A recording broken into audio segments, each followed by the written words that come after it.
there's other parts of the economics PhD program that haven't really changed for a long time, but actually clearly should be changed. And one of the things is we should have more of an ethics thing. One thing that we are behind physics and some of the other disciplines, as far as I know, there's never been a paper in an economics journal that's been retracted. Any sufficiently advanced technology is indistinguishable from magic. It is a great thrill to have on today's guest, who is Guido Imbens. I've learned how to pronounce his name. He is one of our many Dutch guests who honor me by coming on. And of course, you know, Guido, that the telescope was invented not by Galileo Galilei, as most people think, but actually by, of course, a Dutchman, Hans van Lippershey. And so he invented that. And then another Landsman, by the name of Hans van Leeuwenhoek, I think you could pronounce the name better than me. He invented the microscope. So we will look into the telescope and look out in the universe, and we will look into your crystal ball and your microscope later on in this podcast. But it's a great delight to have you on, especially since it's our birthday season. You and I are born the same week of September. So happy belated birthday to you, and happy early birth. Tomorrow is my birthday. So this is a great treat for me, Guido, to have you on the podcast. Thank you so much. So I'll give you a quick introduction. Dutch-American economist at Stanford University. He won the most prestigious award in all of society, humanity, the world, which I have won too, called the Horace Mann Medal at Brown University for outstanding graduate student performance. And then he went on to win another medal called the Nobel Memorial Prize in Economic Sciences jointly with Josh Angrist for their methodological contributions for the analysis of causal relationships. And it sounds incredibly complicated. And of course, Guido, you are the first non-physics Nobel Prize winner of the 14 Nobelists I've had on. You are the first. So first of all, thank you so much for coming on. Thanks for having me. I'm always happy to see the fellow Brown University graduates. And it was a great pleasure to be there kind of when I won the Horace Mann medal. So it's good to see you. Thanks for having me. Yeah, it's great to be with you. And when I was introduced this past May by Dean Andrew Campbell of the graduate school, he said, we have 100% correlation between winners of the Horace Mann Medal and Nobel Prizes, although the record only lasts for 1 year. So, Guido, as I explained, one thing my audience loves is when we dive deep into books, and from your work on inference and causality, you'll know that there's an expression, which is never judge a book by its cover. But I claim, what else do you have to go on when you don't have any other prior information? So I wanted to begin with hearing it from you, and maybe someday we'll get your co-author, Donald Rubin, on. Your book, which I've begun to read and really am enjoying, it's called Causal Inference for Statistics, Social and Biomedical Sciences, and Introduction. And it has a very minimalist cover, I would say. But Guido, could you please explain the origin of that book, the title, and the cover, if any, thoughts that went into it? Yeah, sure. So the origin was sort of very clear. So I was an assistant professor in the economics department at Harvard at the time. And so Don Rubin was in the statistics department, which is in the next building in the science center. But for whatever reasons, that was right next to the building that had the economics department. And so at that time, I'd been done some work with Josh Angrist. In fact, we started the work for which we shared the Nobel Prize, which we also shared with David Carr. And so it was sort of clear that there was a connection between the work we were doing and the work Don Rubin had been doing in the statistics literature. So I actually overlapped with Josh Angrist only for 1 year. Then he went to the University of Jerusalem for a couple of years. But then I decided to go kind of talk to Don Rubin and see kind of if we had enough in common, kind of what we could share. And because that's always kind of a big challenge to start talking with people in other disciplines. It's kind of, it's very hard. You often have a different language. You're used to making particular assumptions that the other discipline may actually think are very controversial, and people have different ways of thinking about what the relevant problems are. So it's always kind of a big challenge. But at that time, I was very early in my career. I wasn't really very set in my ways. So I was kind of quite happy to talk to Don and kind of try to explain how we were thinking about it and understand what he was doing. And kind of remarkably, because Don was much more senior at that point, but he was actually very open-minded. He was kind of, he was sort of a little hard. It was a little hard to get started. He was like, well, these economists, I never understand what they're doing. It doesn't really make any sense to me. But I sort of, we persisted for a bit. And then he got very interested in what Josh and I were doing. And actually, I remember once getting a call from him, and he said, well, hey, I'm at the airport here in Rome. And so I had a couple of hours, and I was looking at the paper you gave me. And, I think kind of, it's not really right, but there really is something interesting in here. And it's kind of, we should talk more about this. We should talk and kind of figure out what is really there. And then, so a little later, we actually started teaching a course together. Again, Harvard was kind of a very tricky place to be junior faculty, but it did give me an enormous amount of freedom. So I went to my chair in the economics department and said, hey, I want to teach this course with someone in the statistics department. And the chair basically said, well, whatever, I don't really care. Go ahead and do that. And that was just, so that we started teaching this course on causal inference. And kind of funny thing was, we wrote this course description, and then the registrar's office would put out this whole book with all course descriptions, which was not online in those days. It was just a big print book. Their spell checker replaced every instance of the word causal by casual. So this was a course on causal inference, and we were going to do casual this and casual that. So the students were very confused. We had a huge turnout the first day. We quickly left when they realized, actually, no, it was still going to be, it was still going to be math in there. It wasn't just all casual. Yeah, it was a casualty almost of the publisher. Wow, that is it. That actually, that of course has happened many times. When National Public Radio announced the Nobel Prize last year, they said that Josh and I had won for our study of casual relationships. So what economists wear? They wear, very light T-shirts exactly, when they do casual. So, who is the book for? Is it? It's a text. I mean, it's a Cambridge publication, right? It's yeah. So that book really came out of that course we're teaching. Kind of, we were trying to kind of combine these perspectives from statistics and economics. So it was intended for students in statistics, in social sciences, kind of all the areas where people in the end are interested in estimating, in learning about causal effects. And because that's true in all of social science. We don't really care just about the correlations we see in the data, in how people behave, in how much people earn. We want to know what policymakers could change, and for that to have some effect, we want to know in advance what these effects are. So we want to learn about causal effects. And so it's undergraduate students, we've taught various versions of these courses, kind of also to policy institutions. So it was intended for a broad audience to give people an idea sort of how to think about causality and causal effects.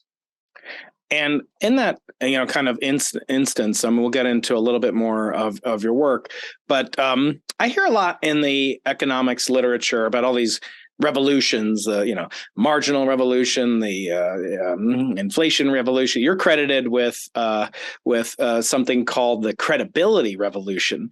Can you and your colleague David Card, can you first of all, what are these how many revolutions do we need in a field? We have a quantum revolution every 100 years in physics. Yeah. What is it what does it take to constitute a revolution? As I said. Well, so here, this is another term I coined. Actually, Josh Angrist coined that term. But the sort of in the 80s, so economics kind of always has a couple of different components. There's kind of theoretical work where people do sort of applied mathematical modeling of economic behavior, and then there's empirical work where people actually take models to the data and try to use them for giving policy advice and helping in decision making. And so we are very explicitly interested in causal effects. And kind of over the years, and that goes back to the early 1900s, and kind of Tim Berger was one of the founders there. He was the one of the people who won the first Nobel Prize in economics, which of course was established much later than the other prizes in 69.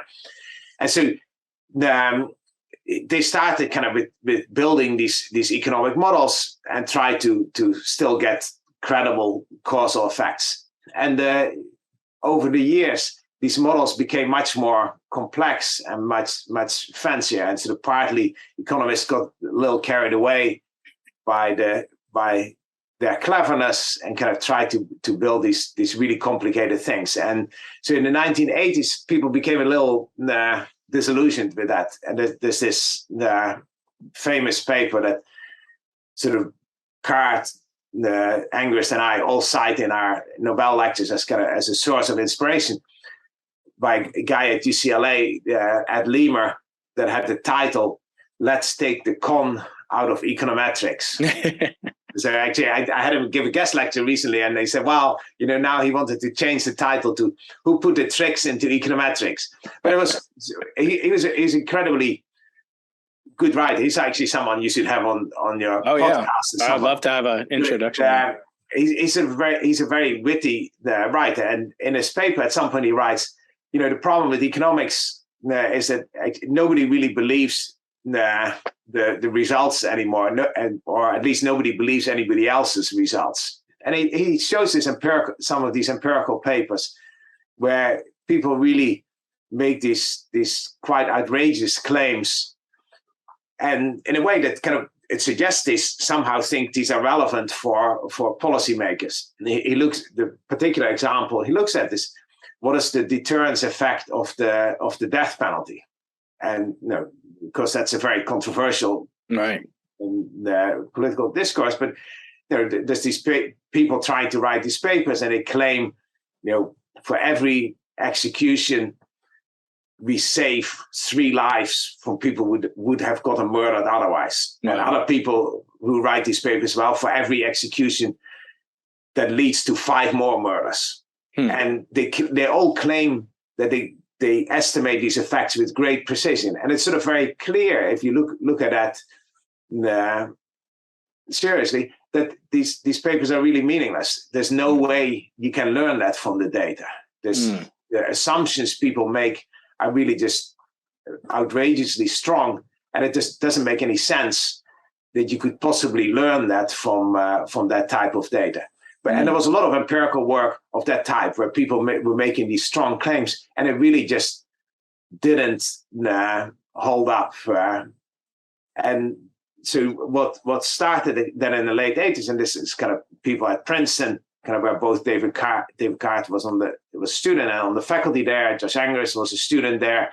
There were a bunch of people who started trying to find ways of being clear when you could actually get credible results of these data, satisfying Leamer's concern that not only they would believe, that people would really believe it themselves, but also that you could convince other people that these results were actually serious, and that policymakers should take these serious. And that really started what Angrist much later called the credibility revolution. We kind of tried to make the empirical work more credible and not rely on these very fancy models that may have looked complicated and that could maybe fool some people, but really that were not really very believable. Yeah, when you begin the book, you talk very practically about issues which almost have an ethical, kind of counterpart. And I wondered, was there a motivation, since the book, or maybe the book is so timely, for what's called the reproducibility crisis in the biomedical sciences? So part of the title is, includes biomedical sciences as one of the target audiences for causal inference for statistics. So can you talk about that? Are we in a reproducibility crisis? And if so, is this book and your work, does that have any impact, say, on the ethics of the way that science is done, or is it merely to, and importantly, to really provide a framework to assess how one is not thinking causally properly? What is the influence on the reproducibility crisis? So economics also has a huge reproducibility crisis, and it kind of it's sort of at a lot of different levels, but including kind of the very mundane level that people publish papers and they may even post their data. And then if you try to just even making all the assumptions the authors make, even using their code, the numbers don't even come out the way they are in the papers. And so I'm one of my roles is I'm editor of Econometrics. I was one of the leading journals in economics.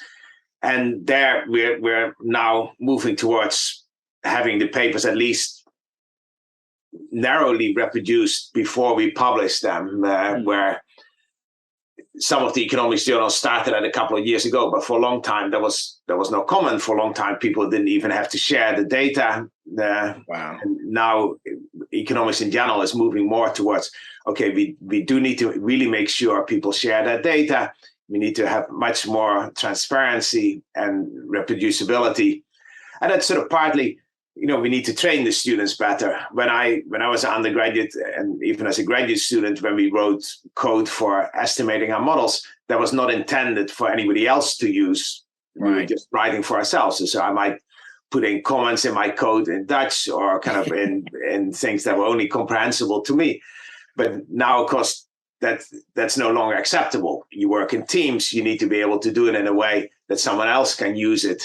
And it needs to have a clear pipeline where the data come from, how they're used, and but kind of that's kind of a very narrow definition of reproducibility. But then more generally, it's sort of clear we need to get much better at checking that results that people find in a particular context work in other settings. External validity, of course, is a huge issue. And that ties in very closely with causality. Experimental data often, of course, are great for internal validity, but the external validity is not always so clear. And you see in social and policy debates, people continue to refer to experiments that were done on early childhood interventions, kind of on early schooling, on Head Start type programs, where these experiments were done in the 60s in kind of very small towns in Michigan. And, it's very helpful to have those experiments, but it doesn't really tell us what would happen if we did similar type Head Start type programs now in very different locations. So clearly in social sciences, we need to worry a lot more about external validity than you guys have to do in physics. Right. It's here. Although it's hard we can't easily reproduce, a spaceship. If the James Webb Space Telescope has some results, and then you say, well, I won't believe it until it's reproduced. I mean, that could be kind of expensive, even by NASA standards. And I wanted to pivot a little bit to your work as an educator. I mean, you're a renowned educator, phenomenal, clear-headed thinker. And, one thing I've thought about with my students, we don't really have required classes on ethics. It's just sort of, if you come upon it, maybe it's interesting, maybe it's not, you'll study ethics. And our colleagues in the medical school, in the law school, even in business schools, they, at least pay, I would say, I don't want to say lip service, but way more than the lip service that I personally pay. I'll just speak for myself. What do you think is the role of instantiating a higher level of credibility via starting early at the ground level? Or do you think it's, at students, teaching them ethics, teaching them reproducibility, metrics, best practices, et cetera? As an educator, is that a worthy goal? If so, how do you guys do it in economic sciences? Well, I think we're there. We're equally far behind as physics, and so I think that it is becoming an issue, and it's something we need to deal with. And it now, in some sense, kind of just looking back over my whole career, there's a number of institutional aspects of the profession that haven't really changed since I got into the profession. Actually, the job market for economists still works exactly the same. People apply for jobs in November. Mm-hmm. We interview people at a meeting, general economics meeting in January, and then we fly people out for the seminars, and then we offer them jobs. And that has been exactly the same since sometime in the 70s. Only changed now. The restaurants you take them to, it's only different on Alma Street. You take them to a different place on Alma Street than. Yeah, the main change. Well, so one change, and that was already controversial. We moved the meetings from between Christmas and New Year to after New Year, and that took a lot of have people buy into that. But not and. The other change is now 2 years ago, we started doing the interviews online. And suddenly everybody realized, actually, it's not ideal, but it does mean it levels the playing field in a way that having these interviews be online, more people can attend the interviews. It's much cheaper for everybody. And so we're probably not going back ever to doing the interview part in person. And kind of the same way, there's other parts of the economics PhD program that haven't really changed for a long time, but actually clearly should be changed. And one of the things is we should have more of an ethics thing. One thing that where we are behind physics and some of the other disciplines, as far as I know, there's never been a paper in an economics journal that's been retracted. That may be because we're just superior beings and we don't. Yeah. The editors are all great and we never publish wrong things. But sort of clear that that's not right. It really means we just haven't had a system where we're able to retract papers if it turns out they're wrong or they're fraudulent. Other disciplines have had problems where people have published fraudulent papers, and it must be the case that we've done so as well. And we just haven't had a system where we do that. And now kind of at my journal, we sort of at least explicitly say when people submit a paper, be aware that we have the right to retract things after publication if we find that something was completely wrong. And I think that goes hand in hand with the fact that we actually need to educate the graduate students better in terms of the ethics of the profession. There's other aspects of the profession where the whole publication process, where we ask people to review things, exactly what the ethics are, is not made very clear. And I know someone at San Diego, Paul Newhouse, has a course kind of on professional issues, kind of about how to referee papers, how to do projects, how to read papers, kind of all about how to function effectively in the profession. And I think we need to have more of that. That kind of needs to be a part of the graduate program, really at every the PhD granting institution. Yeah, and it's not clear exactly how much these things are discipline specific. Whether we should just have a general program for all incoming graduate students, especially since people come in from very different cultures. That's right. Actually, one thing that I always find fascinating.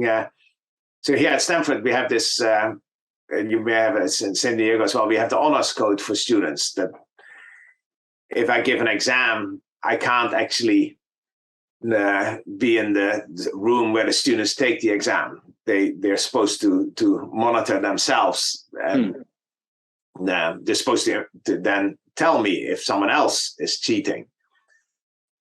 And once I was at a party, we were talking about that, and we asked people if they would actually do that, if they would inform on their fellow students if they saw them cheating, and all the Americans said, yes, they would do that, the majority, and all the non-Americans or all the Europeans said no, they wouldn't do that. They wouldn't inform on other students, and they view that as kind of ratting out your fellow students. Because at some level, it's a much better system to have an honors code. So we should police ourselves rather than needing some outside authority. But given that so many of our graduate students come from Europe or other countries, we need to instill that into students, and we need to teach them ethics much more effectively, given that we really don't do any of that than we do at the moment. I think it's time. Your colleague Carl Wyman in physics at Stanford, also Nobel laureate, we've had him on the podcast, and he's talked a lot about how education, at least in physics, is at the equivalent level, in his opinion, to teaching bloodletting and leeches and so forth in physiology back in the So he's done great work in kind of flipping the classroom and other things. We also have Eric Mazur scheduled to come on the podcast from Harvard in not too distant future. But I've always, wondered, your point about cultural differences is incredibly significant. There's Rabbi Sachs, who passed away a couple of years ago now, but he used to talk about the differences between guilt cultures and shame cultures. And, broadly, maybe US versus Europe and Asia could be divided along those axes, a kind of internal motivation, guilt versus not wanting to shame somebody in the European or Asian tradition. So I think it's fascinating. We're always saying, we don't have time. And I wonder, you're so productive, and I do want to get to your lecture slides because they're so delightful. And I know my audience will love it. But what is your workflow? I know you're dedicated, family man, father, you're a renowned educator, author, teacher. What's a day in the life of Guido Imbens? What does it look like? How do you accomplish so much?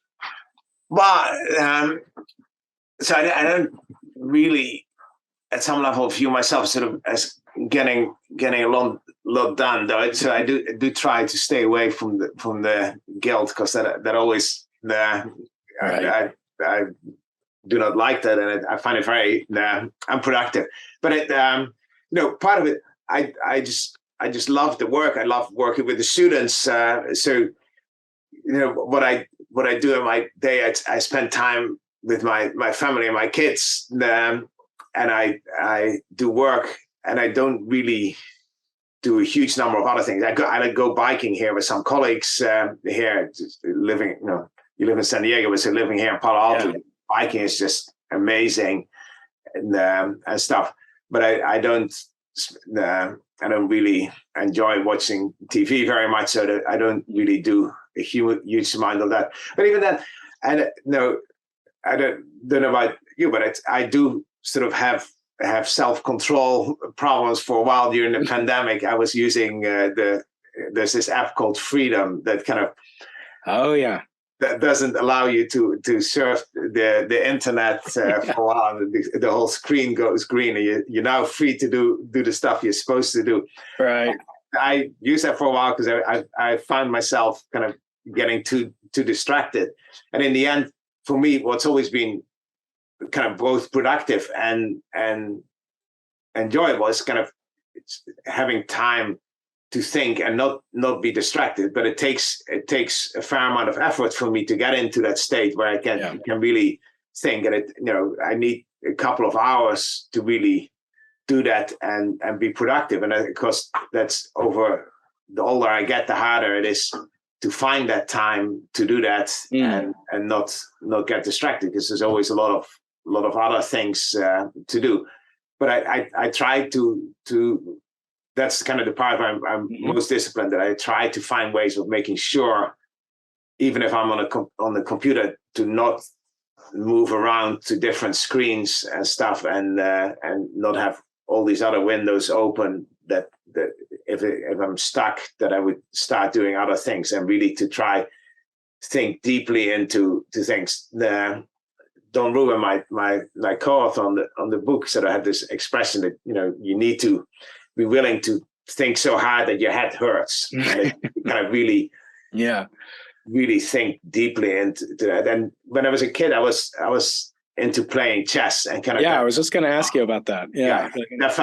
That actually felt like very good exercise for what I do now. I don't really play much anymore because partly it's not very relaxing, but the ability to kind of really shut out distractions and focus on one problem and kind of just try to make progress on that, irrespective of how long it takes. I find that a lot of fun, and it's even though it's frustrating in the moment when it's making progress, but that's sort of what I enjoy about, one of the things I really enjoy about the job. All right, yeah. Isaac Newton reportedly was asked when he was asked on a podcast in 1764, how do you do what you do? Similar question to what I just asked you, and he said, I do what I do by thinking without ceasing.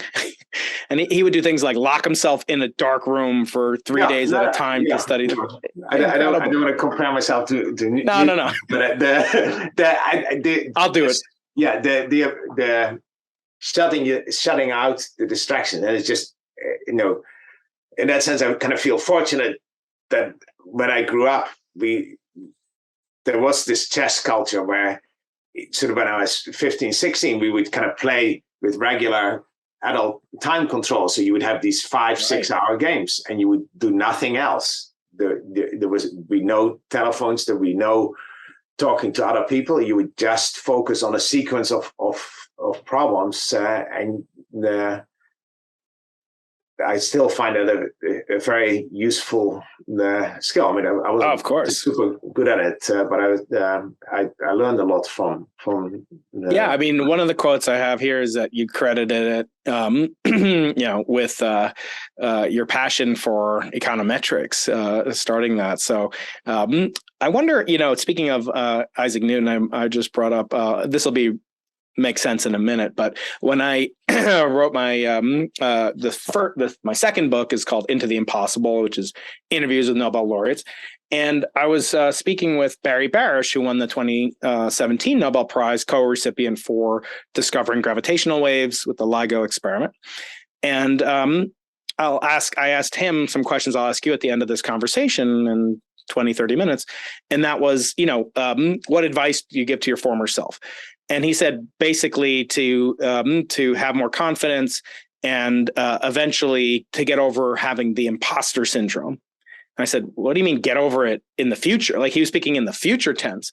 And he said, no, when you win a Nobel Prize, you have I got the imposter syndrome worse than any other time in my life, because when you win it, apparently, I'll probably never find out. You could tell me if this is true, but at least for him, he had to sign this ledger that attested to the fact that he received his medal and his share of the prize money. And he is a curious guy. So he looked, well, who signed this, 50 years ago? And he saw Feynman and he saw, Chandrasekhar and then he saw, of course, this guy, Albert Einstein. And he said, I'm not worthy of Albert Einstein. I cannot be in the same book. I'm just a guy from Oklahoma. I don't belong in this book. And I said, Barry, guess what? Albert Einstein had the imposter syndrome when it came to Isaac Newton. He thought Isaac Newton did more than any other human being effectively since Jesus Christ, who was Isaac Newton's biggest hero. So I want to ask you, on a personal level, when you achieve this great height, and I'm not speaking about the Horace Mann medal, which of course, the only medal we'll ever share together, but does it impact you like on a human level? It's got to affect you, but does it? How does it affect you? Not in terms of my next paper has to be a really good one, but in terms of meaning and issues of of, how you spend your time and how you view yourself in the grand kind of scope of history. Does it affect you? I mean, not everyone's the same as Barry or suffers from certain, feelings of inadequacy, but did it instead maybe inspire? Can it do that? How did it affect you on a personal level? Yeah. So, I certainly, I tried to push that away, but I certainly suffered from the imposter syndrome at various times, some of them very recently. So I went to Brown. So economics compared to physics, I think, is kind of much more hierarchical, where there's a number of because it's very cheap for economists to move around. So you end up having the top economists concentrated at a very small set of universities.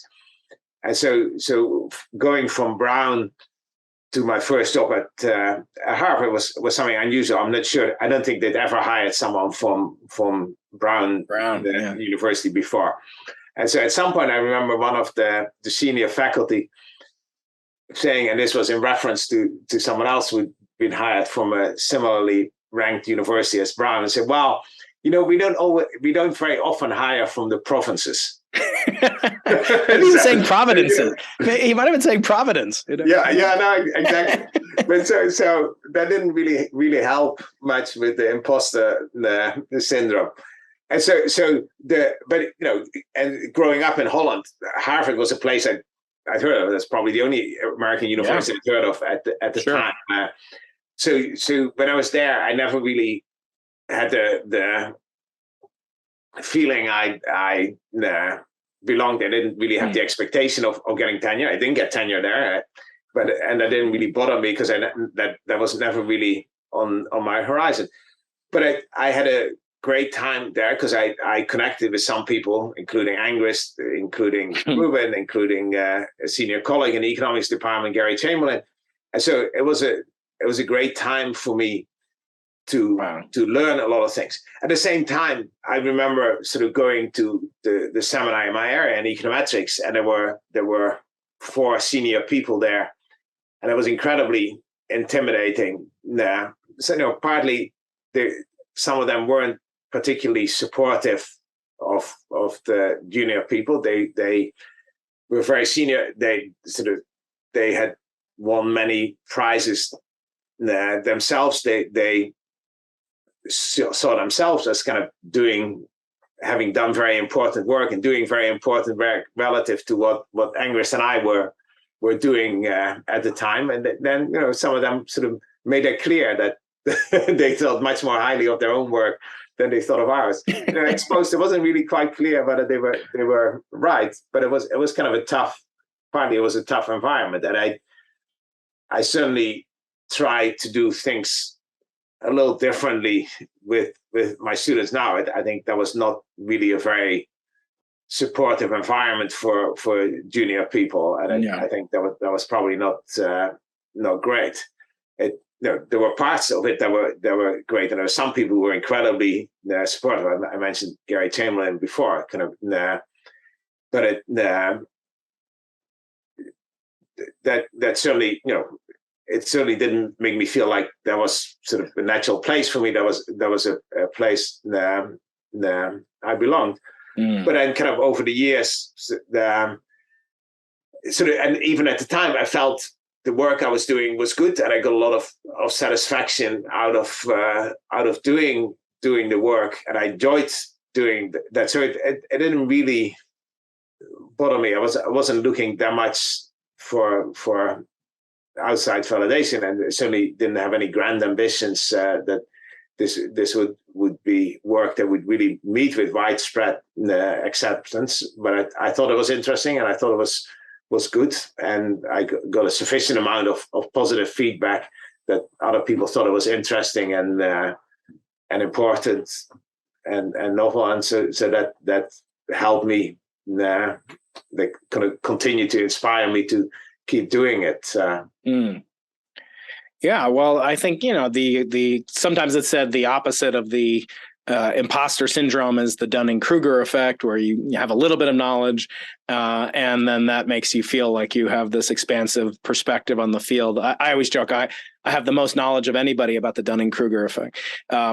But, it's sometimes said in jest that, economists have predicted, 9 out of the last 5 recessions. I can't resist asking you, I don't know how many podcasts you listen to, but nowadays, if I talk to an economist, I have to ask him or her about recession and blockchain. So I beg your indulgence, but first, what are your thoughts on recession? Are we in the U.S., at least in the West, maybe headed for one, or are you more optimistic that we can? Yeah, I did. That's really so. One of the things when I won the Nobel Prize, and one of my colleagues at Stanford with one before, I said, people are going to ask a lot of questions about things you don't really know. And I remember kind of earlier when I was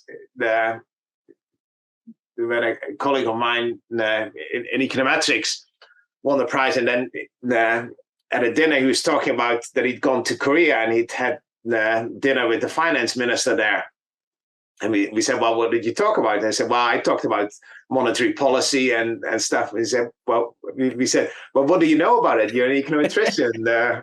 And he said, no, I can talk about those things. And so I try to avoid answering it. I'm not really going to know much more than you do about either the recession or the blockchain. Yeah. My wife actually kind of, who's an economist, who's a much more general and very prominent economist, is very knowledgeable about both blockchain, and so would know more about recessions too. But so that's not, I guess the only thing that I thought might appeal to you about blockchain is that the ability to have very rapid, very reproducible experimentation on the blockchain. So as a way of doing what you do so well, which is, these kind of Gedanken, these very rapid and very reproducible. And I wonder if things like, if people look into things like, well, universal basic income is something that people talk about. It seems like that could be something that would be very amenable to a blockchain, deposit into, I'll give you my crypto wallet later, but are econometricians, are they looking at, possible applications for blockchain? Or because most of them that I've talked to, Paul Krugman, I haven't talked to Paul Krugman, but they're very dismissive of it. Your fellow laureates and so forth, but are there people in the field that are taking it seriously? No, I've thought about it for science, but yeah. Yeah. So all I know really is from talking to my wife, who knows much more about this. And so I think there clearly are real possibilities, and there's real things possible through the blockchain that were not possible before. So it's clearly here to stay. Exactly what form it's going to take, I don't know. And so it's not an area I've really thought very deeply about. And so that at some level that was sort of a conscious decision. So that nowadays in academics, people actually move around much more than they used to. But I've had a remarkable, at some level, remarkably narrow career where in Holland, I started doing econometrics because that was actually an undergraduate major you can choose. Oh, wow. I chose that while I was in high school, not really knowing what that was going to be like. And I've stayed there ever since. The field has changed, but I've partly been good at it by doing it for a long time, longer than anybody else by this point. So that's great. Yeah, it's great to know one's strength and their character so well that you can be so focused, and that's probably attributing to a lot of your success. I wonder if we could go over some of your slides from the lecture. So if you want to take over screen sharing, I think you should have permission. So let me first kind of just talk you briefly through how I got here. So I was born in the Netherlands, so I went to high school there. At that point, actually, I wasn't really quite sure what I wanted to do. I was leaning towards physics or mathematics, but my older brother was already studying that, so I decided I wanted to do something a little different. And my economics teacher gave me this book by Tim Bergen that got me interested in econometrics. And so then I ended up going to the University in Rotterdam, where they had a special econometrics program that was actually set up by Tim Bergen, one of the first Nobel laureates in economics. That actually that worked out incredibly well. really enjoyed it. Then at some point, they had an exchange program with an English university, and so not thinking that through particularly well, I ended up spending 2 years at the University of Hull in the north of England. Then, again by accident, there was a professor there who was about to take a job at Brown University in the US, and he asked me if I was interested in going there and doing a PhD. At that point, I was planning to just go back to Rotterdam and finish my degree there, but going to the US seemed an interesting challenge. So I went there, so did my PhD at Brown University, greatly enjoyed it there. Then I was again thinking about actually going back to the Netherlands and taking a position there, but I got a job offer as an assistant professor at Harvard. And again, that seemed an opportunity too good to pass up at the time. So I went there. Then after that, I moved to UCLA, and then to Berkeley, then actually back to Harvard. Because at the time my wife was at Stanford, and we're trying to figure out which place would work for both of us. So we went back to Harvard. But then 10 years ago, we moved back to the West Coast to Stanford, where we've been ever since.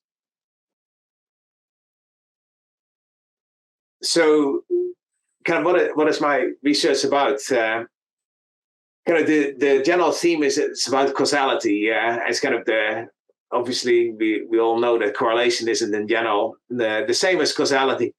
But then the question is, how do you actually get causal effects? Because in social science, as well as in biomedical sciences, typically what we're interested in is causal effects. You want to know what would happen if we change something. What would be the causal effect of some policy, or companies may want to change the way they do business, the way they approach customers, or the way they present options to customers. We all want to know what would actually happen if we change something in the environment or changed some of these things. And so all of my research is about how to do that in a credible way. And sometimes we can do randomized experiments like we do in drug trials, but in many cases we can't. We can't really do experiments to decide whether education is a good thing or a bad thing. We can't prevent people from going to college and force others to go to college just to learn what the effect is. So we need to do clever things with the data to figure out what the causal effects are there. And that is kind of where most of my research is. And the Nobel Prize was sort of partly for the work trying to figure out to exploit natural experiments, to exploit situations where there's some random variation that can help us learn about causal effects in the absence of formal randomization. And so kind of just again to stress the point that correlation is not causality. There's kind of many cases where we see simple correlations. The rooster crowing is very highly correlated with the sun rising. Shark attacks are very highly correlated with ice cream sales, but it's clear that in both cases, there's no causal effect going from one to the other. Ice cream sales don't cause shark attacks. They may be correlated because in the summer, people go swimming and are more likely to get attacked by sharks, and at the same time, they're more likely to eat ice cream. Here in these data, these are real data. You see that this correlation is actually negative.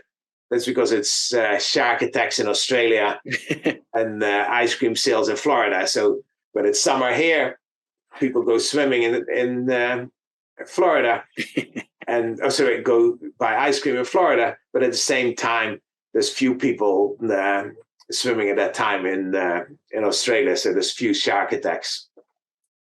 But so given that the correlation is not the same as causality, what do we really mean by causality? And this is where I was very heavily influenced by some of the work Don Rubin had done in statistics. And he kind of viewed it as all about thinking about it, some manipulations, thinking about some action you can take.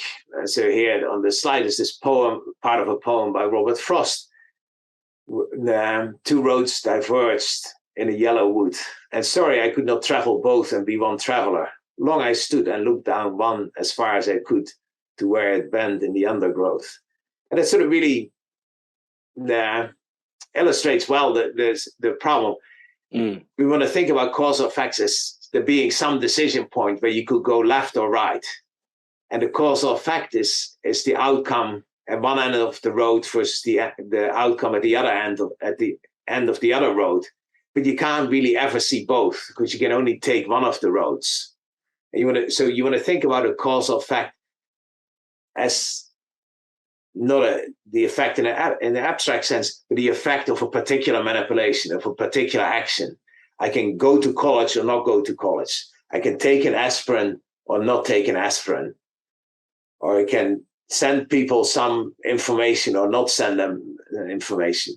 This is the general notion of counterfactuality, right? Yeah, exactly. Yeah. So you can take one of these actions and see what happens there.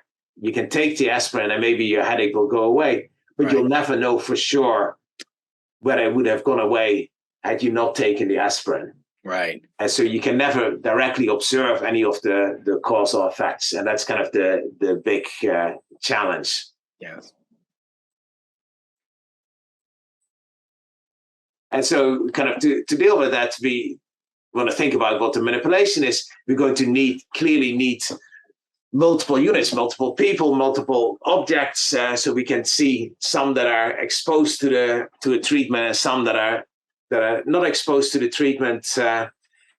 And we want to think about why they actually got the treatment they got. Was it chance or was it choice? And that's kind of really an important thing here, because there's really, actually, let me skip a couple of slides, because that's really where the statistical traditions and the social science traditions diverged, and where, to some extent, the work with Rubin and with Angrist, and partly the book with Rubin, kind of brings together these traditions again.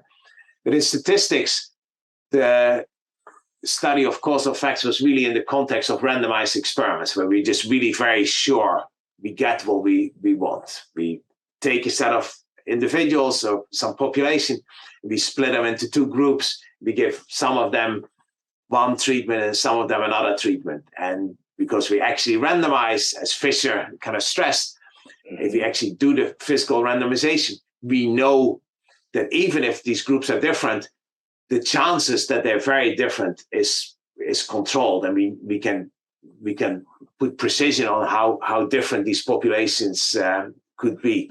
And so we end up with very credible estimates of causal effects. And that's, of course, why the Food and Drug Administration insists for new treatments that we actually do randomized experiments. They don't want to just have the drug companies say, hey, some people took it and they're doing great, and some people didn't take it and they're not doing so well. We want to make sure that we can control the error rate there. That we're confident that we get causal effects.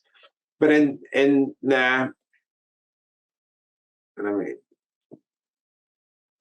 economics, that didn't really work. Sometimes it works, and in fact, the Nobel Prize in 2019 went to a trio of economists who started doing experiments in economics, and that's been very effective in some settings. But it's sort of clear that we can't do that in many cases. We can't force people to go to school and prohibit others from going to school just so we can learn with a high degree of credibility what the causal effect of schooling is.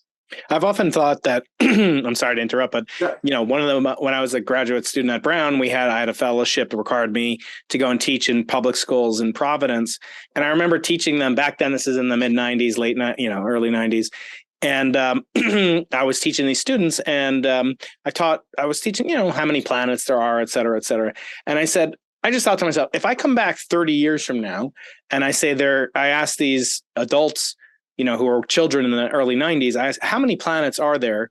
And if they say 8, whatever I was teaching them back then, it could have been 9 actually. But anyway, they say 8, I'll have no idea if I had any educational impact. But if I teach them that there's 427 planets, then if at least if I come back 30 years later and say, how many planets are there? And they say 427, at least I'll know I made an impact. And a lot of my colleagues looked at me in horror. But yeah, these are the types of experiments that would be great to see if we can do numerically, or a blockchain. I don't know, airdrop money into people's wallets. But it is fascinating. Yeah, the type of So in the end, kind of very early on, the economists kind of decided in a lot of cases we couldn't really do experiments. Yeah, and actually the starting point wasn't even cases where you could envision doing the experiments, but where it's even hard to see what the experiment would be like.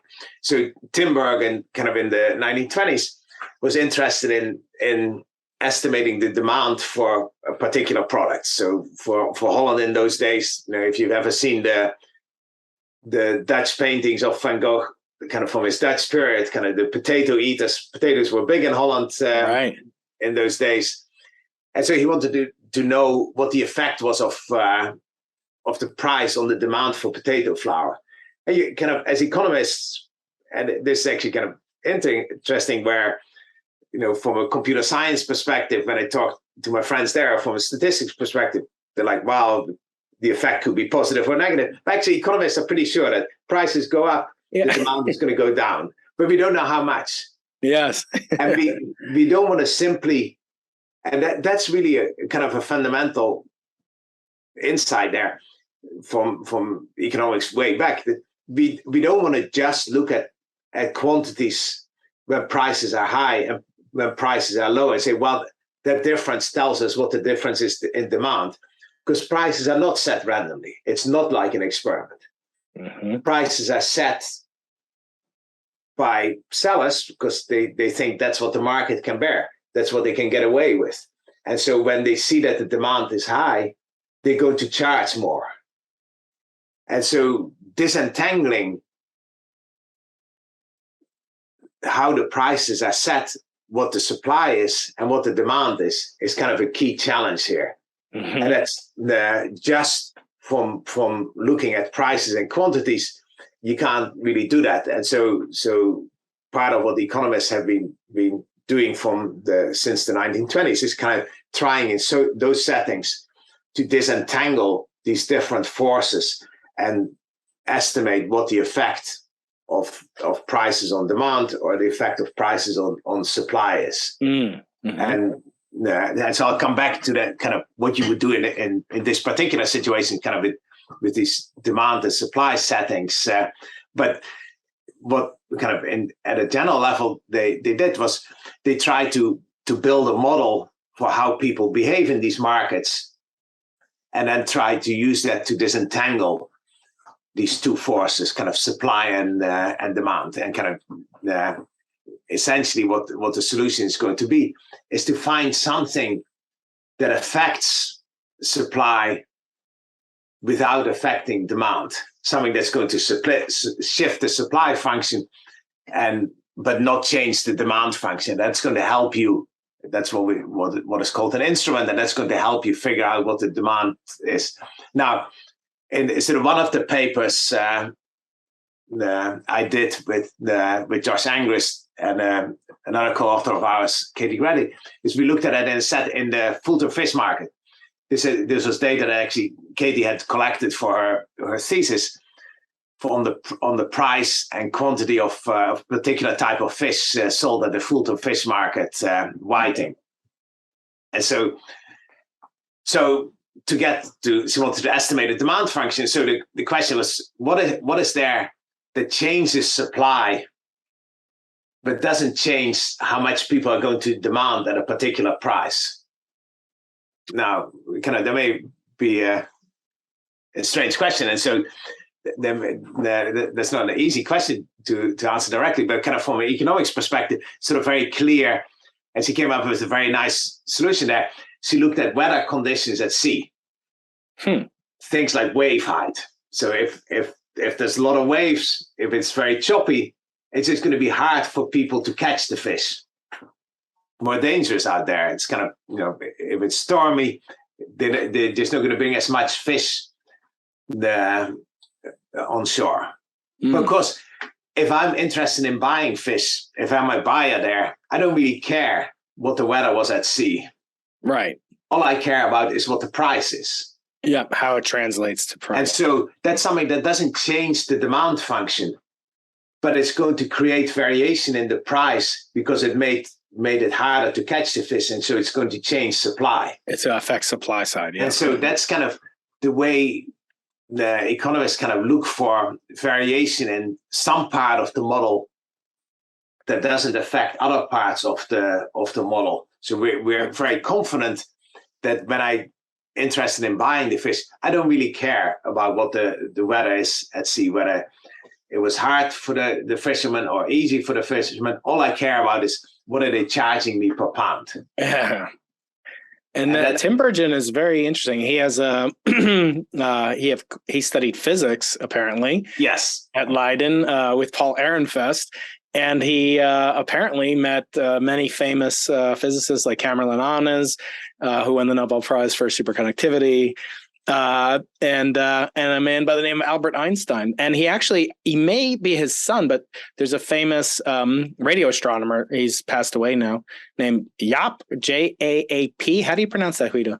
Jaap. Yeah. So he's a very famous, and he actually wrote the canonical, very slim monograph in my field of astronomical polarimetry. So what a family! And his brother won the Nobel Prize. I was going to say that. That's amazing. He's a hero of mine. Yeah. He was a very remarkable guy, and so we talked a little earlier kind of about what things to do beyond academics, but he was a big institution builder. He built some of the government advisory institutions. He started a degree program in econometrics in Holland.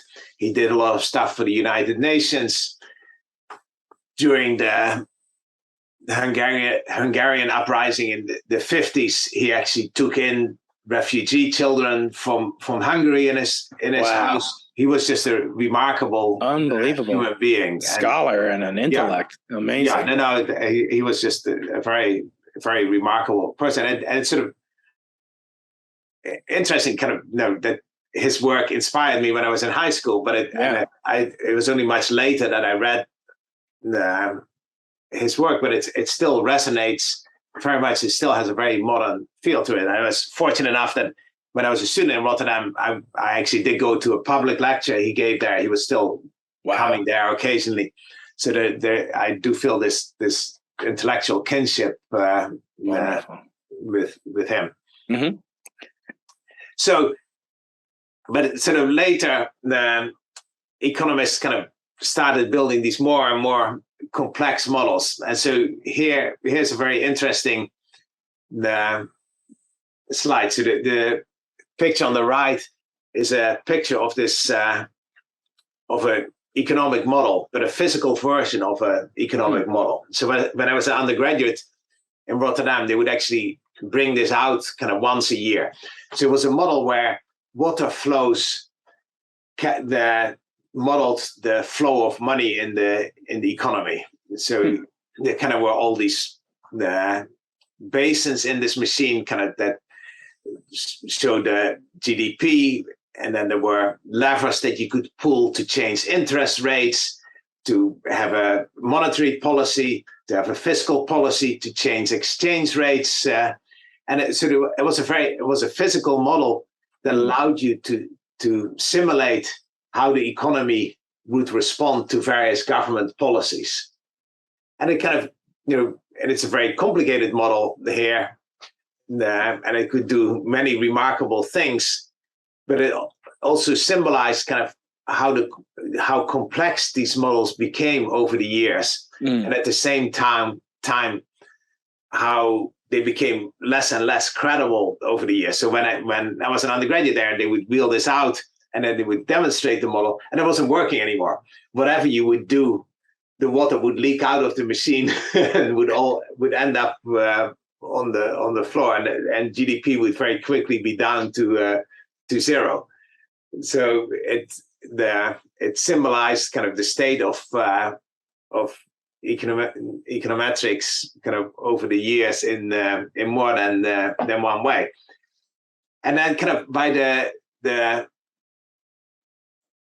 80s, there was this paper by Lehmer that I mentioned before, Let's Take the Con Out of Econometrics, where he really took issue with the fact that very little of the empirical work was credible, was believable, and that it was losing influence as a result, because whatever policy people were supporting, they could find some work that showed that was a great idea, and someone else could find the opposite paper that would propose the opposite and provide support for that.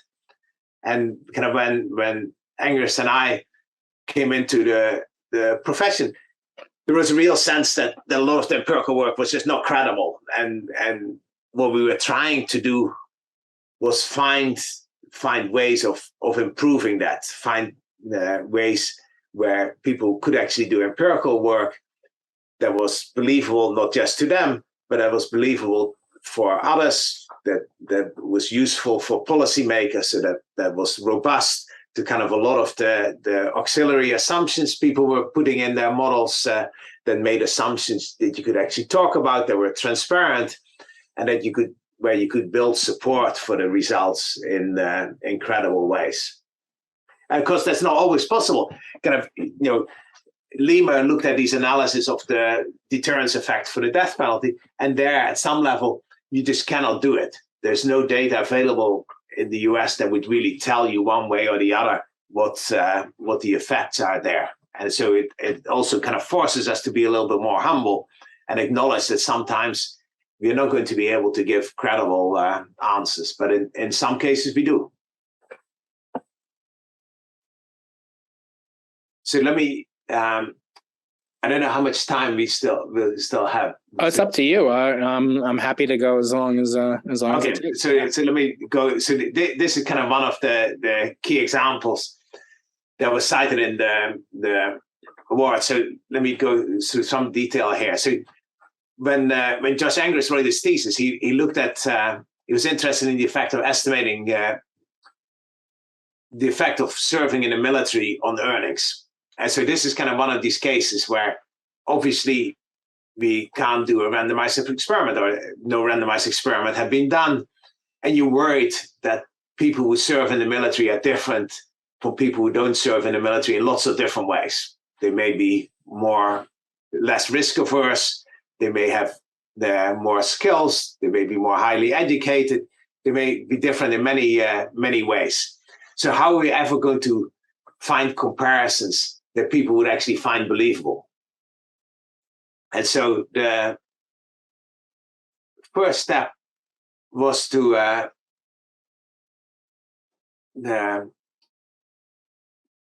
go back to the Vietnam War when there was a military draft, and kind of realize that because the way the draft was implemented through a lottery, that we get two groups that are comparable, just like in a randomized experiment. The people who had low lottery numbers who got drafted, who were draft eligible, were ex ante exactly the same as the people who didn't get drafted, who had a high lottery number. So there, it's just like a randomized experiment. These groups are not identical, but they're comparable ex ante because of the randomization. Problem was that not everybody who was drafted served in the military, and not everybody who was not drafted didn't serve in the military. In fact, if you kind of look at the numbers there, actually, let me skip a couple of slides here. If you look at the percentage of people who was drafted who actually served, it's about 31%. But 19% of the people who didn't get drafted served in the military. So these things weren't perfectly correlated. And so the question is kind of how can we make progress there? And the starting point then was to think about the people who were not drafted, and thinking of there being three types of people. There's some people who are always going to serve in the military, who are going to volunteer. And for them, getting a high lottery number or a low lottery number didn't really matter. They were happy to go serve in the military. The exact value of the lottery number didn't matter. Then there was another group who wasn't going to serve in the military irrespective of their lottery number. They might have had a medical condition, they might have had bone spurs, whatever. Again, having a high lottery number or a low lottery number doesn't really matter for them. But then there's this group in the middle. This is what we call the compliers. They kind of actually do what the draft was intended to do. They get drafted, they serve. They don't get drafted, they didn't serve.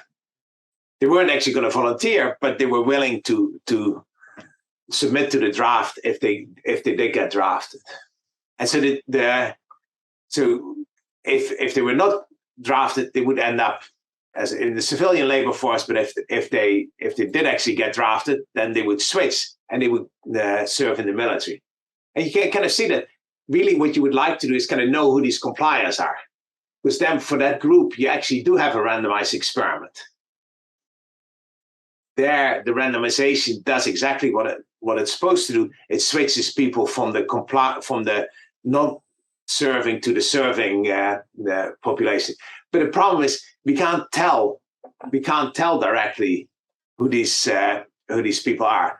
We can partition the population kind of into these four groups by whether they were drafted or not and whether they actually served or not. But you can't tell whether someone is a complier, because if you see that someone was not drafted and didn't serve, it could be degenerate, right? It's a degenerate. It could be that they would never serve or that they're a complier. And so the question is sort of how do we disentangle these groups? And that's kind of where the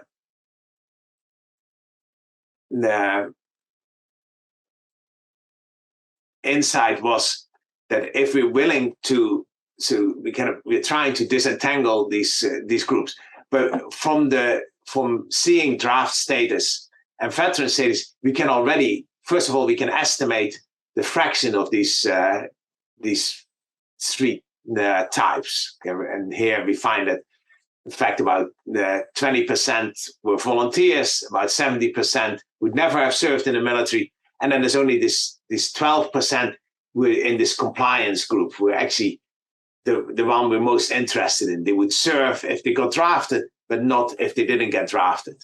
Right. But we still can't tell exactly who they are. We can tell how many there are, but we can't tell which individuals there are. Then the next step was to assume that for these guys who always served and who never served, the draft just really doesn't matter. It didn't affect their outcomes. Now, that's kind of still a tricky assumption, because it may work very well if these people were exempt for medical reasons, but it may not work so well if they made choices to get out of military service, if they would move to Canada or they would do other things to stay out of military service.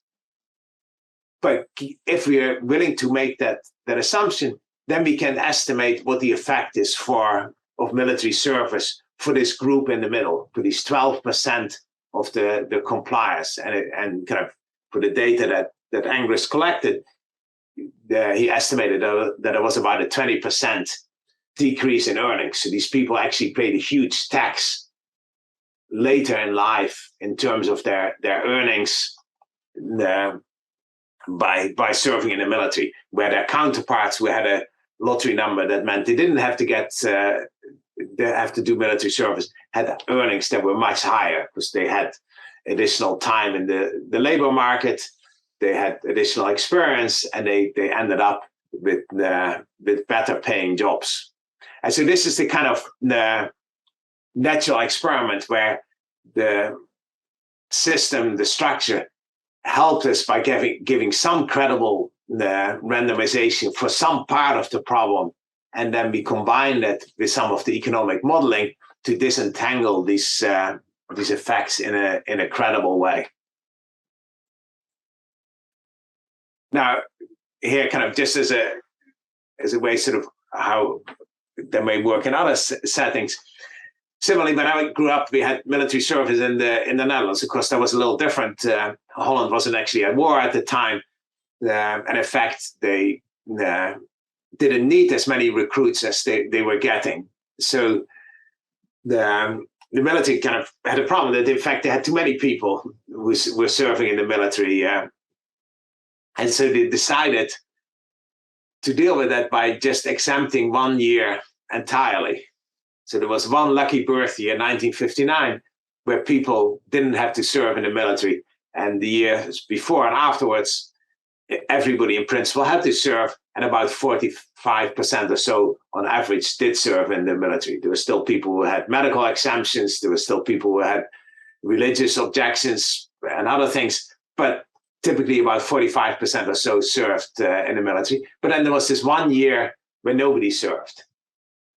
And so what you see then much later, kind of here we looked at earnings in 1990, when these people were in the middle of their careers much after their military service. We see that that group in the middle, this 1959 birth cohort, actually made a considerably more money than the people born in 58 or the people born in 1960.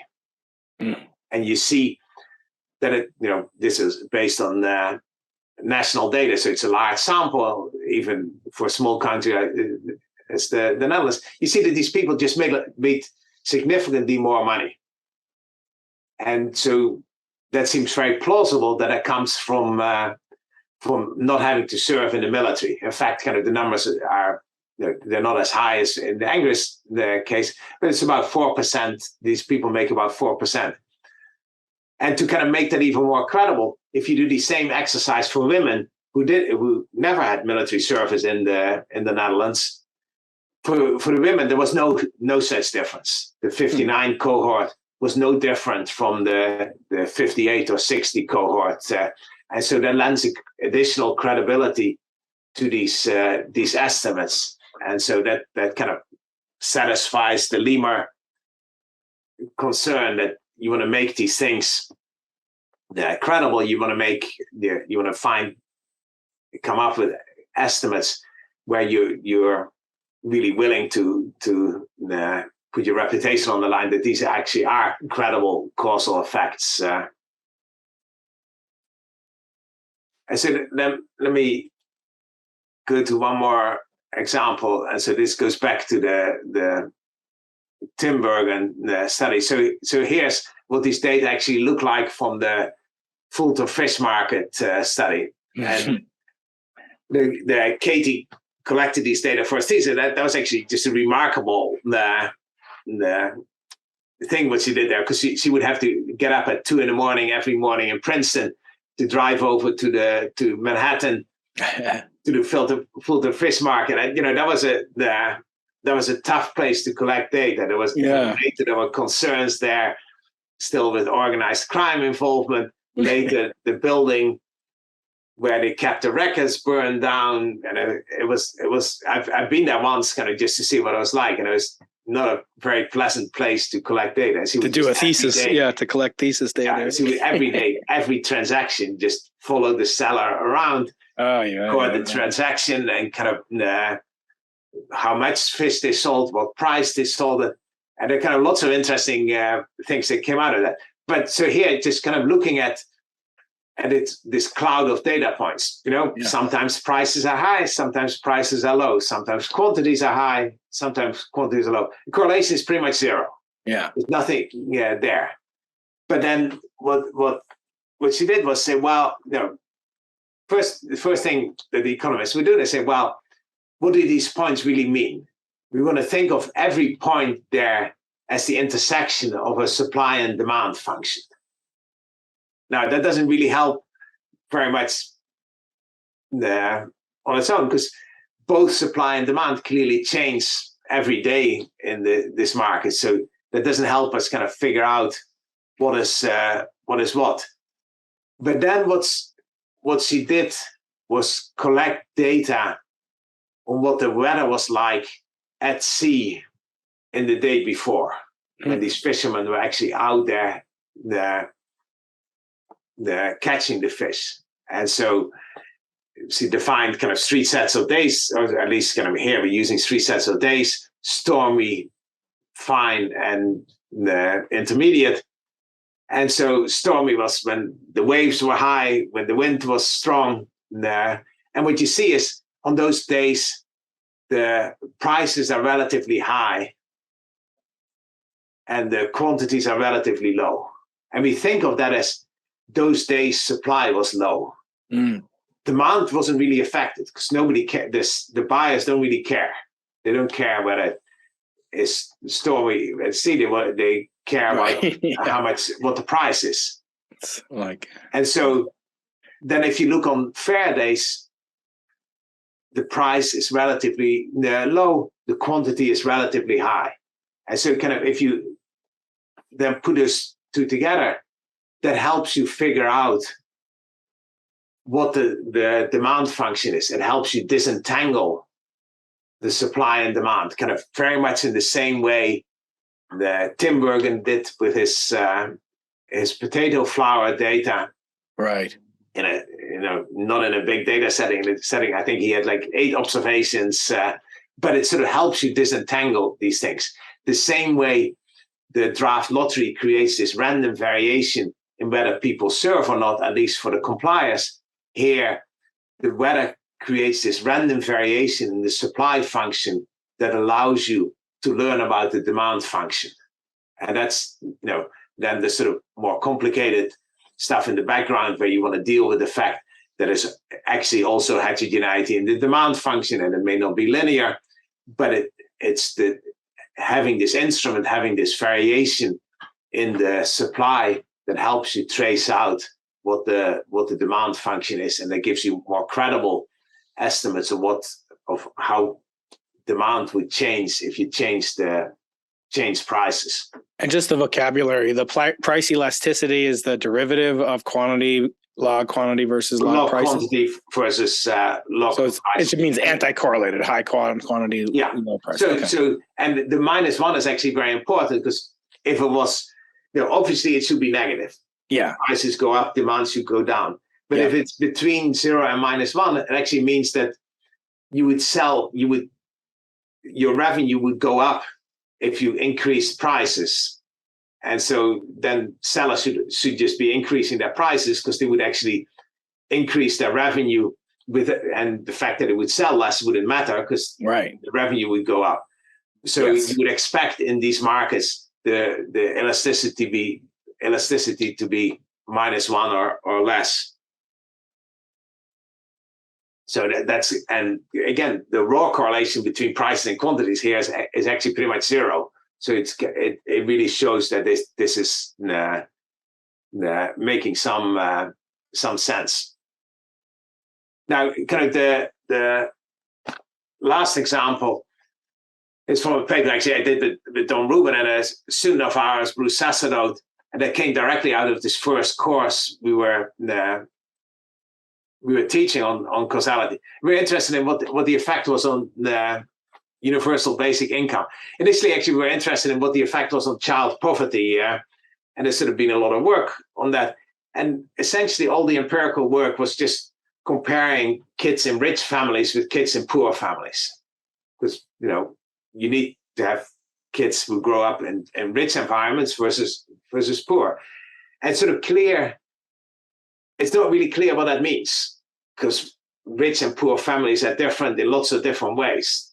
Partly their parents have made choices, their parents may have may be different in many ways. It's not clear that any comparison of that is really going to give you directly the causal effects you're interested in, because the government's not going to take kids from poor families and put them in rich families. All they could ever hope to do is give these families more money. And so you want to analyze data that mimic that type of thought experiment. And so what came out of the discussion is that it would be very helpful to look at people who played the lottery and who'd won the lottery, that actually mimics very closely just getting a guaranteed stream of income. And it's a particular nice thing. The nice thing of that, the lottery there that we went to in Massachusetts, but that's sort of true in general. That's too often for these lotteries. They don't give you a lump sum, so you win $500,000. You don't get a check for $500,000. You get a check for $25,000 for the next 20 years. And so it really is like a universal basic income. No, it's not quite the same. It's not coming from the government. And your neighbors may realize you won the lottery, and there may be some pressure on you to do things. But that may be, after a couple of years, that may wear off. And it may be very much like you now have this extra income for a while. I can't resist asking you, if you had the opportunity to take your Nobel winnings, lump sum, which I assume you did, versus paid out, which makes more sense? Give us I think so. I think for these respondents, at some level, it makes a lot of sense getting it in over the years, because I think yes. What you see this often people don't quite know what to make of it very early on. And so they may waste a lot of it early on, but then after a while they figure out that this is not going to go on forever. I need to actually make a plan here. And what you see in the data as well is a lot of people don't do crazy things with it. They don't stop working. They don't just waste it all. People actually save a reasonable amount. Now, because for the Nobel Prize, the thing is, it typically goes to people who are fairly well off already. So it's not really clear that it changes their life quite as dramatically as. Do you think there's a limit often? And you kind of alluded to this earlier that you really didn't do the work to win a Nobel Prize. You didn't. Is there a limit? Is there an amount of money? I mean, there are prizes worth more than the Nobel Prize. The Breakthrough Prize is worth 3 or 4 times. Is there a point you think that people would start getting influenced by the financial remuneration, or is it demand is completely inelastic? No, because our jobs, all of it, your job, our job, my job, we are incredibly fortunate. We get so much freedom to look at questions that we're interested in, and so you want your life to be to have some meaning. And so it's sort of I guess part of the problem in economics is often that we can't get people to ever retire, because like they like their jobs. They're incredible. You get to talk to really smart people all the time, and you get them to listen to you. You get to hear their ideas. So it's not quite clear. You get to travel to interesting places. So it's not really clear what I would really want to change in that. Oh yeah, fair enough. I'm more venal and driven by these issues than most. But anyway, sorry to interrupt. So I think the aspect of the Nobel Prize that has sort of changed things most for me is the fact that now it's even easier to reach out to say to some place, call some place, say, hey, I'm going to be passing through. I'd love to give a talk, and everybody's immediately happy to accommodate that, and so it makes my life considerably easier. And it wasn't difficult to begin with, but it just gives me a huge amount of freedom to do exactly the type of research I want to do, and go listen to the people I want to listen to, or talk to the people I want to talk to. I imagine. I guess one serious question would be, a lot of Nobel laureates, and I'm only using them as a proxy for, highly accomplished, scientifically, literate and capable people, and even restricting the pool of data to just experimental physicists who have won the Nobel Prize, eliminating all the theories. You look at them and almost uniformly, I mean, none of them died completely poor, maybe, like a pauper, but many died, these are people that invented, like Shockley, the transistor, who was up at Stanford, right? They're people that invented the laser, Charlie Towns at Berkeley. They never really received any of the, financial benefits of their inventions. And obviously they all do the work. They would do it if they got no money. As you're saying, I call it the best job in the world, and you can prove it's the best job in the world to be a university professor, Guido, because it's the only job that Neil Armstrong would accept after he walked on the surface of the moon. He became a professor of engineering. So we get to do what Armstrong wanted to do. But in all seriousness, some of my colleagues have proposed things such as, we physicists collectively, not me, invented the transistor, the laser, the internet, at least some of the hypertext protocols at CERN. These are huge capital, kind of providing and revenue providing things. As Faraday once said, when he was asked, what's the use of electricity? He said, I don't know, but someday you'll tax it to the king. But I wonder, Guido, is there any thought about, let's say one of my colleagues thinks, oh, you should tax every email, 1,000th of a cent in order to pay for physics research, just thinking again, very parochially. Is there, do people study this? This would be a very expensive experiment, perhaps. But in other words, how do we, provide for the future of the field of physics we can't go after the fact that, give us money because we invented the transistor. Is there anything we can do in the future to ensure, the financial security, not personal security of myself or my... Yeah, no, so I want to kind of make a little bit of a distinction there between the personal security and the security of the field. Because in terms of the personal security, what I see in economics now, there's a lot more people going into the tech, working for the tech companies. They have realized that kind of like computer scientists and statisticians, economists can actually contribute a lot there. And so some of the PhDs go into that into those companies, and they make a lot of money. They make, and some of my colleagues have done that on a temporary basis. Some have gone permanently, and if they do that permanently, they often end up making 4-5 times as much as they make in academics. But in the end, very few choose to do that because the academic jobs just have incredible perks as well in terms of doing what you want to do. So I don't. So in that sense, I don't, and here around in Silicon Valley, I kind of talk to some of the venture capitalists and the entrepreneurs, and what they're doing is really interesting.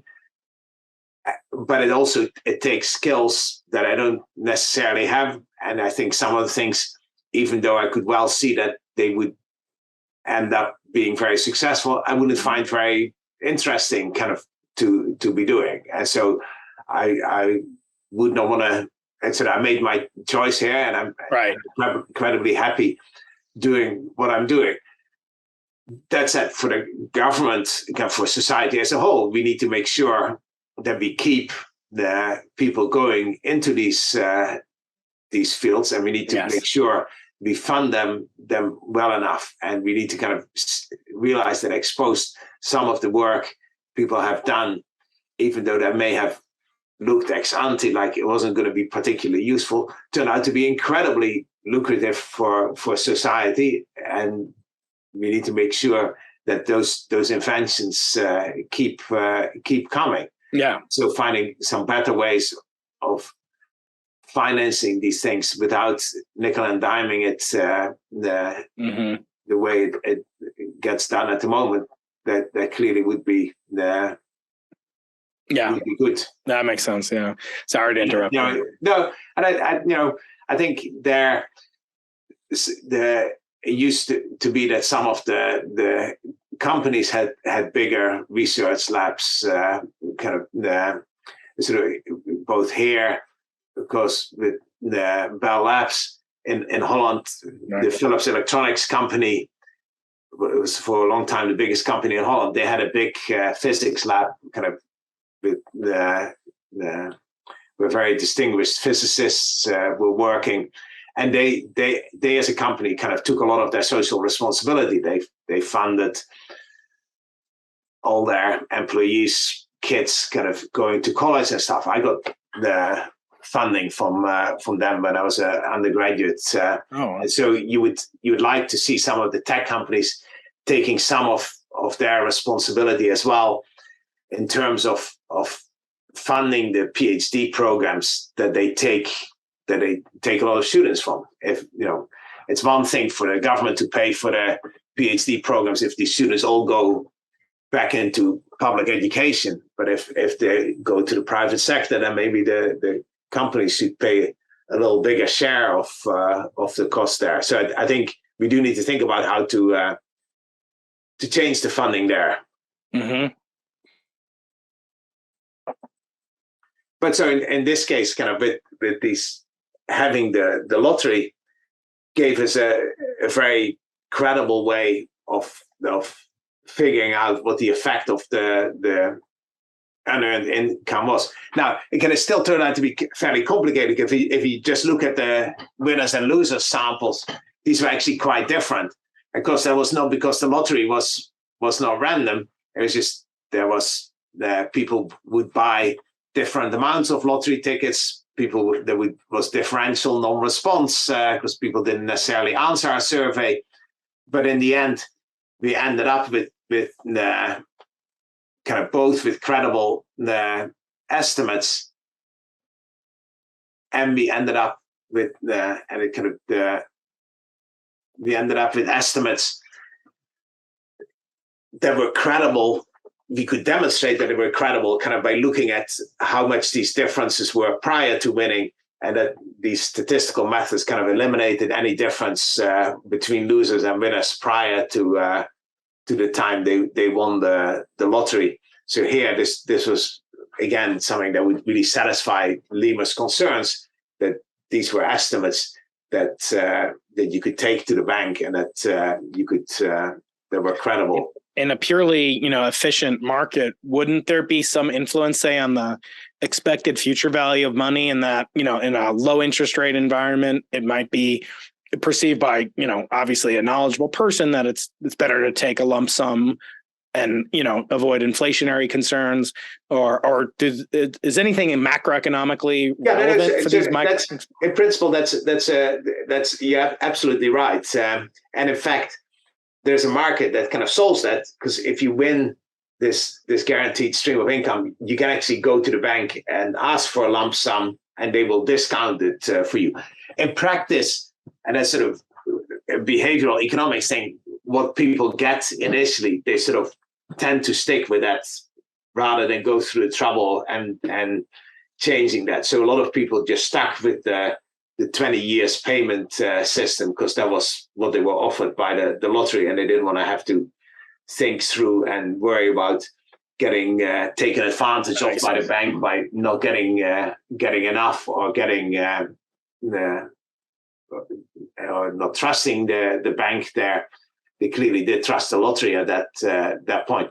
So in practice, this actually, this may not mimic perfectly universal basic income, but it's much better than just and that's kind of essentially what economists had done before, sort of comparing people with high earning spouses and people with low earning spouses. It's sort of clear that the selection of spouses is not random either, and that variation is not particularly credible. Yeah, that was fascinating. Thanks. Yeah, it's great to have such a thorough and delightful, wide-ranging conversation. I wonder, Guido, you've been so generous with your time, and as you economists say, time is money. But I wonder if you wouldn't mind answering these 4 final questions that I call my fantastic 4 questions.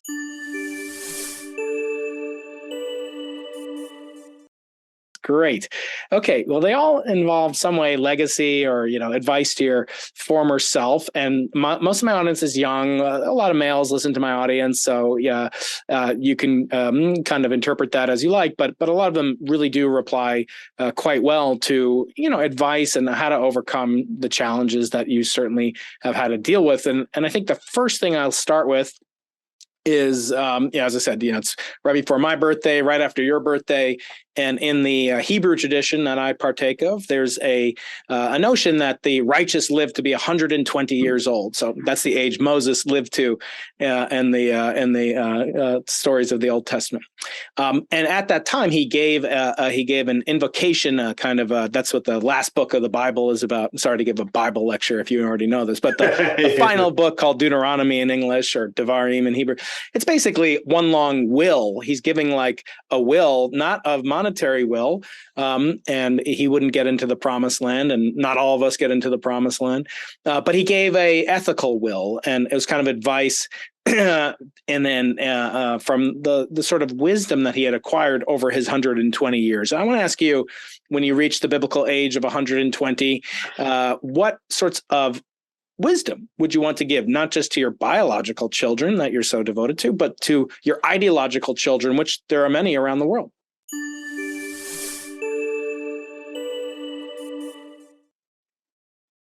Yes, because I realize I'm now almost halfway. So just midlife. It's time for you to get a Corvette, a red Corvette, exactly. And have a midlife. Yeah. Crisis. So these are great questions. Of course, I'm very reluctant to answer them.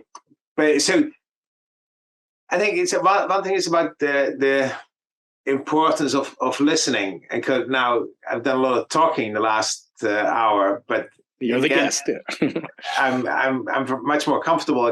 I learn much more from listening, and then kind of pondering what I heard and read. I was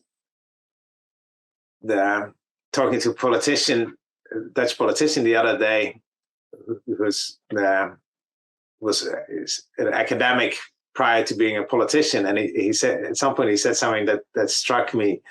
That resonated with me. They said, well, a lot of the politicians he talked to, he was admiring how confident they were in their opinions, and that he had a hard time ever getting them to question their opinions and listening. He was having a hard time getting them to listen and kind of to actually think about alternatives and kind of think about really questioning whether they were right in their opinions and what alternatives were. And I really get a lot of joy out of reading, out of listening, and then thinking, reflecting on what I heard or read. And at some level, I feel very lucky that I grew up in a world where that may have been easier, where there were not quite as many distractions as there are in the current environment. And so I think a lot of it's about the importance of listening and kind of getting exposed to different opinions. Yeah. And I have to for the part of my audience that is doing PhDs, or whether it's in graduate school or that is in academics. Also, want to convey it's not easy. It's hard. What you're all doing, what we're all doing, it's very hard, and it kind of may on your podcast you have a lot of incredibly successful people, and that may make it look like it's all easy. But even for these people who are so successful, there's kind of a lot of times when things are very hard. When I was in graduate school at Brown in my second year, there was a time when I was very fed up with with graduate school, and I started applying for non-academic jobs. And so I remember at some point I was applying for a position at a bank, and it was a bank in New York, and they were looking for someone who was fluent in Dutch and who had a master's in economics. And I thought, It's written for I me. just finished my master's part of the program, and I was fluent in Dutch. I was fluent in English. I thought, this is I'm going to get this job, and it was a lot of money. They were paying a lot of money. Yeah. It all seemed good, and they didn't even interview me. So then I ended up being by force basically staying in the graduate program, and because that worked out very well. But I was going to say it's too bad you could have had a good career. Oh. Yeah, there's a lot of times when these things they don't go your way. You get papers rejected. That's kind of pain. That was painful early on in my career. It's still painful. The first 4 papers I go back after winning the Nobel Prize were all rejections.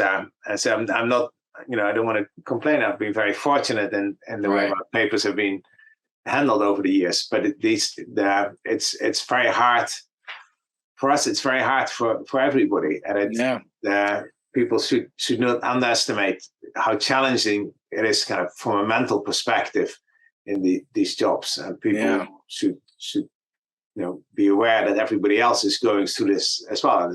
It's part of the imposter syndrome, but people who clearly belong exposed have suffered from that greatly. And you mentioned the conversation with your Dutch politician friend. It reminds me of a quote from the Nobel laureate Lev Landau, who won the year before you were born. And he used to say about cosmologists, my profession used to say, cosmologists are often in error, but never in doubt. So that's kind of one of the blind spots we have to guard against. Okay, the second of my fantastic 4 questions is a quote from, or revolves around the quote from Sir Arthur C. Clarke that we opened the podcast with, which is that any sufficiently advanced technology is indistinguishable from magic. I want to ask you, not necessarily in your career, but it could be, what kind of magical ideas have you encountered that you would feel worthy of kind of having sort of a swagger about as a species from economics, or any idea, for that billions of years from now when aliens find the Earth? What kind of things should humanity in your field, your work even, or completely remote from your work, chess or something, what could be the most biggest, most magical accomplishment of humanity? That was probably the trickiest from these 4 questions. I was reminded of the fact we moved into a house on Stanford campus about 9 years ago, and so I had the brilliant idea of having the kids make a time capsule to put in the walls, because we kind of did a major renovation there. And so we were going to open it 30 years, so about 21 years from now. And so the kids kind of all wrote some stuff. My wife and I did, my parents did. And now kind of thinking back, at least on what I wrote myself, I don't know what anybody else wrote. It's sort of pretty disappointing to see how little there was actually that I thought is still relevant now. I thought, this is the time that we were driving our kids to school all the time. And so I thought, 10 years from now, we're going to have self-driving cars, and it's going to make it so much easier to get the kids to school, and it would solve these traffic problems. And, a very easy prediction seemed like we would no longer have print newspapers, because that's sort of so clear that makes no sense to kind of print these things out and bring them to people's home. And we still have a subscription to a print newspaper, and it just, and then, you get the pandemic, and it's just nobody saw. I mean, that was just never on our radar screen that it could actually happen. And I remember kind of reading that in Japan, the schools were closing down, and it just seemed unimaginable that we would get to that point in the US, that the kids would not go to school in person. On the other hand, it shows the incredible resilience where we can actually, we managed to make that work in a lot of places, and we've actually learned a huge amount, and that it's not really fair. It worked very well in some places, but other parts of the population suffered greatly as a result. But there was an enormous amount of resilience there. At the same time, kind of, when the internet came out, it just seemed such an incredible promise. And now there've been a lot of disappointments. Yeah. Where it didn't really work as something to make democracy stronger and to weaken authoritarian regimes. It kind of really seems like it's pretty much the opposite. And it reinforces it. Yeah, it's just so hard to. But it seemed like this would allow everybody to consume information and sort through it themselves. And it turns out actually it doesn't really work that way. At some point I talked to this guy who was an editor of some news organization. He said, well, he thought us before, when we had newspapers where the business model was coming from advertising, that in fact the advertisers had a great moderating effect on the content. Because if you're Procter and Gamble, you don't want to have crazy stuff in the newspapers that you advertise in. Right. And at some level, at the time, that seemed like a bad thing. We don't want Procter and Gamble to kind of censor what we can read. But maybe that it was sort of a good thing to have somewhere some moderation, where now anybody with crazy ideas can kind of find a platform to do that, and you don't need. So I don't really know what the big idea is. Sort of, personally, kind of I did kind of find some of the ways of thinking about causality that I was exposed to early on in my career. I kind of find that that was eye-opening for me. And it's some of the work and the kind of the life kind of Tim Berger was very inspiring to me. But I'm not quite sure what I would want to put on a monolith. That's right. Well, we can move it to another quote, famous saying from Sir Arthur C. Clarke. He used to say, when an elderly but distinguished scientist states that something is possible, they are almost certainly right.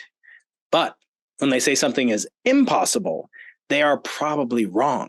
Now, I'm not calling you elderly, but you are a scientist. You are an economic scientist and have a great deal of insight. I want to ask you, are there things that you've changed your mind upon, or maybe a sea change in your field that wasn't really something you anticipated that, in retrospect, maybe could have been more obvious, or maybe even something you've completely changed your mind upon, not saying you were wrong about, but that you've had a turn of events hard about?